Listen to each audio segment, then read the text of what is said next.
Hi guys, it's a rainy day here in Texas and I am smoking some pork out on our smoker, and perfect day to do this. But what I wanted to do was harvest a lot of the basil that I've got going because it's starting to die off. Now my big beautiful globe basil is dying off. Tons of seeds though, which I'll use next year to replant and have that going.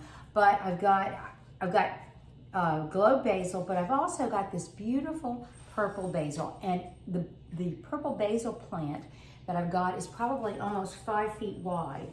And so I was out there clipping it off. I'm drying some too, but I'm going to do a pesto to go along with the pork. I'm going to use the pesto on potatoes.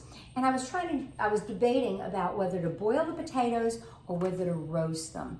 And I think I may wind up roasting them to give them that extra added layer of flavor. But I'm going to show you my little pesto sauce that I'm making here. It's very simple. It's a cold sauce. You can use it over pastas. You can use it over fish. It's so good over scallops. You can use it on chicken. So it's very versatile. It'll keep in your refrigerator for a while. And like I said, I wanted to harvest what I had out in the garden. The other thing I have out in the garden, I have fresh parsley. Now my parsley is really coming along because it's getting a little bit cooler. So I'm going to use my basil and my parsley. Now I filled the entire container with the basil. Let me show you what I did. Now I've got the seed flowers on here, but with this, you don't have to be so exact because it's all going to get pulverized in the food processor. I'm using the Cuisinart food processor. Love my little Cuisinart food processor. It really does double duty because yesterday I used it to make some beautiful pizza dough. And if you look on Instagram, you can see how pretty that pizza dough was. Now I'm not going to want to use the flowers off of here. I'm just going to want to use the basil. I pick off any bad spots on the basil. And then, like I said, I can even use some of the stems. It's not going to hurt. Go ahead and even use some of the stems on here with the parsley, but not a lot. So I'm going to go ahead and put that in there. And I'm going to pulse it a little bit. I'm just going to try to get it ground down a little bit, just a tiny bit. All right, we're going to add some more because this is going to be a whole bunch of it. You're supposed to have at least 4 cups of the basil, and that's compacted when you use it. So I had a whole container of it, but it still wasn't enough. And wow, the aroma, you can smell the basil oils coming off of that. So now I'm going to use 2 large cloves of garlic. I'm going to put that in there. And I want to show you what I'm using to peel my garlic. Now Carly gave me this. This is a wonderful little piece of equipment. You can find it less than $5 on the internet. And all it is a little silicone tube. And you put your garlic in there like that. And then you take it, and I can't do it here because I don't have enough space, but you roll it like this. And then what happens is the garlic comes out, and it did. The garlic comes out peeled. It is great. Look for it online. Sometimes it comes with a little plate that you would serve little appetizers in. But anyway, this is a great little tool. We're going to go ahead and add 2 tablespoons of butter. Now I cubed this little butter up, so this also makes it a richer sauce. If you want to leave out the butter, that's fine. You don't need to use it. I have about 1/2 cup of olive oil. I used a good olive oil in this. I did not want to use just your basic olive oil. It's an extra virgin, and it is over here.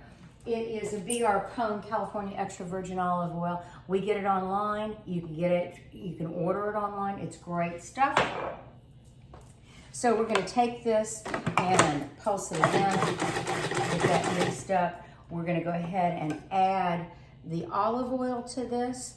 Now, depending on your preference of consistency, you can use a little less or a little more. We've got that. I think we're going to need a little bit more of this basil. So we're going to go ahead and take off some of the leaves of the basil and put them in here.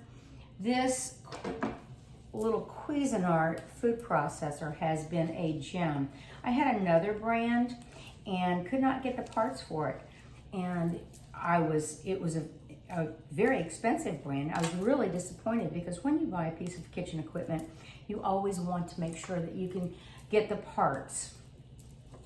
So we're going to put some more of this in. And I'm going to go ahead and add salt and pepper. Be careful on your salt and pepper because you will use this with a Pecorino Romano cheese. I don't put the Pecorino Romano right in. Some people do. I don't like to do that. I'll use it afterwards. I'll put it in afterwards when I go to make the dish that I'm going to make. So we'll go ahead and pop this in here one more time, see what our consistency is. All up, make sure the garlic is good. Got to go a little bit more on that garlic. I don't want to get a big mouthful of garlic for sure. All right, I think that's going to be good. Now, a lot of people use pine nuts, pinole. I don't all the time. Pinole is very expensive right now. So we're going to use walnuts. And the last thing that I am going to put in here, I put a little more pepper. The last thing I'm going to put in here is my walnuts. It's going to give me consistency. I don't want to have big chunks of walnuts. I want it to be ground a little bit, but I want to have some consistency. So we're going to put it in there. The beautiful aroma coming off of that basil and that parsley is just phenomenal. So we're going to put this on here. We're going to pulse it again. And we are almost there. We are there. Wow, this is great. So you've just made a beautiful sauce for your pasta, your fish, whatever you want to use it on. Like I said, I'm doing potatoes tonight, so we'll get those going in a little while. Make sure that you add some Pecorino Romano to this and finish it off. And this will keep in your refrigerator for a week, maybe a week and a half. Enjoy it and happy eating.